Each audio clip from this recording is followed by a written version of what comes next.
Karachi university affiliated colleges के law students, अगर आप इजी नोट्स बाय करना चाहते हैं तो अभी व्हाट्सएप से बाय करें।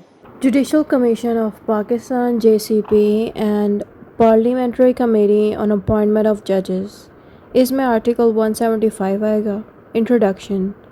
Article 175 of the Constitution establishes the Judicial Commission of Pakistan and the Parliamentary Committee to ensure a fair, transparent and merit-based appointment of judges to the Superior Court। इस पूरी line में ये बताया गया है कि जो आर्टिकल 175A है, इसमें यह बताया गया है कि जो जुडिशल कमीशन ऑफ पाकिस्तान का जो डिपार्टमेंट है, इसके अलावा पार्लियामेंट्री कमेटी का जो डिपार्टमेंट है, ये दोनों मिल के जजेस को जॉब पे रखते हैं सुप्रीम कोर्ट और हाई कोर्ट में।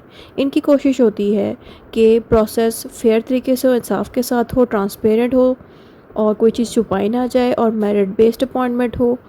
ये चीज़ इसके इंट्रोडक्शन में बताई गई है।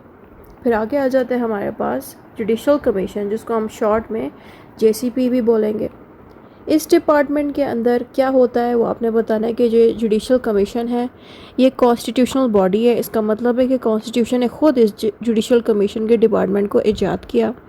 इसकी कोशिश यही होती है इस डिपार्टमेंट की कि क्वालिफाइड और कम्पिटेंट जजेस को ही जॉब पे रखा जाए जो कि काबिल हों हाई कोर्ट और सुप्रीम कोर्ट में बैठने के लिए।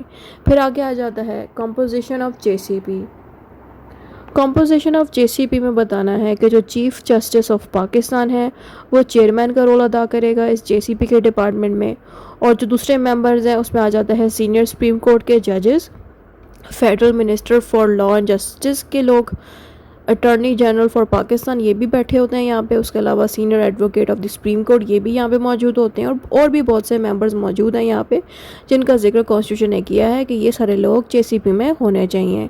फिर आगे आ जाता है functions of the JCP।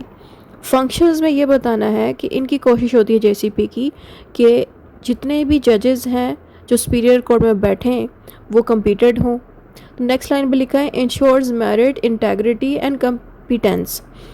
Merit, integrity and competence का मतलब ये है, मेरिट का मतलब है कि जिस जज ने उतने नंबर लिए हो, उतना काबिल हो, इसी को कहते हैं मेरिट बेस्ड। फिर आता है इंटेग्रिटी। इंटेग्रिटी का मतलब है कि क्या वो जज किसी के बातों में आएगा। अगर वो बातों में आराम से आ जाए, रिश्वत आराम से ले ले, गलत काम आराम से कर ले, फिर ऐसे पर्सन को जज नहीं बनाया जाएगा। इसीलिए इंटेग्रिटी का मतलब है कि वो बंदा ईमानदार हो।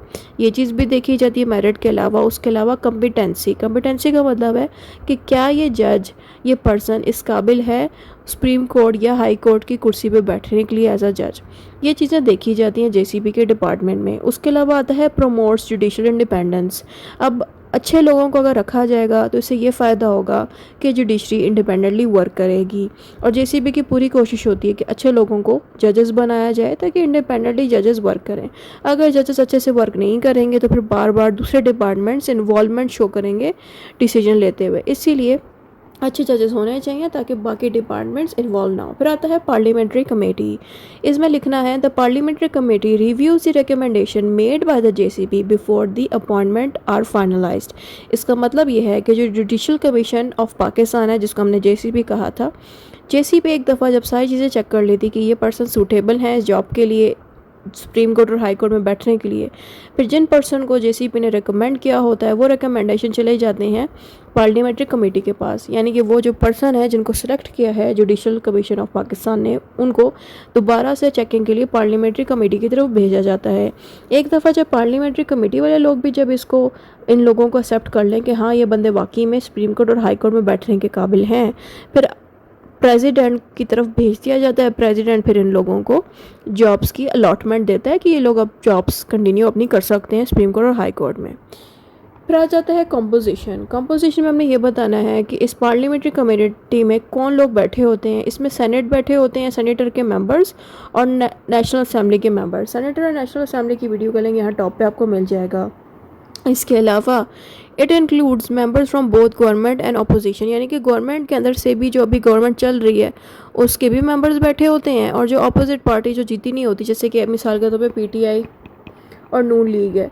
PTI अगर जीत गई है तो वो होती है मेन गवर्नमेंट, और जो नून लीग जो जीती ना हो वो अपोजिट पार्टी होती है। तो वहाँ के भी मेंबर्स इधर बैठे होते हैं इस पार्लियामेंट्री कमेटी में जजेस को चेक करने के लिए। फिर आगे आते हैं फंक्शंस। फंक्शंस में हमने बताना है कि इस पार्लियामेंट्री कमेटी का यही काम है कि जेसीबी यानी कि जुडिशल कमीशन है जिन लोगों को भेजा है हमारी तरफ, हम इनको देखते हैं कि क्या ये बंदे सूटेबल हैं सुप्रीम कोर्ट और हाई कोर्ट में बैठने के लिए। एक दफ़ा जब पार्लियामेंट्री कमेटी को दिख गया कि ये जो रिकमेंडेशन है ये सही है, इसको चेक वगैरह रिव्यू वगैरह जब कर लेती है पार्लियामेंट्री कमेटी, फिर पार्लियामेंट्री कमेटी प्रेसिडेंट की तरफ इन बंदों को भेज देती है। फिर प्रेसिडेंट क्या करता है, इन जजेस को अपॉइंटमेंट दे देता है कि अब आप अपनी जॉब कंटिन्यू कर सकते हैं सुप्रीम कोर्ट और हाई कोर्ट में। अब आ जाती है इम्पोर्टेंस में हमने ये बताना है कि ये जो जुडिशल कमीशन है और जो पार्लियामेंट्री कमेटी है इनकी मौजूदगी से क्या क्या फ़ायदे मिलते हैं। सबसे पहला फ़ायदा ये मिलता है कि मेरिट बेस अपॉइंटमेंट होती है कि मेरिट के अकॉर्डिंग ही जजेस को रखा जाता है सुप्रीम कोर्ट और हाई कोर्ट में। उसके अलावा इस तरह से जुडिशरी इंडिपेंडेंट रहती है, अच्छे से वर्क करती है, ट्रांसपेरेंसी एंड अकाउंटेबिलिटी होती है।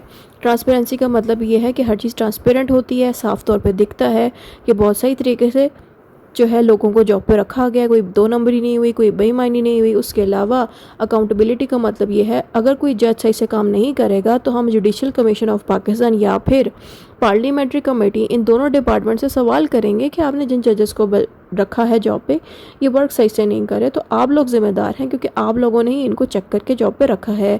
फिर आगे आता है strengthens the rule of law and public confidence in the judiciary.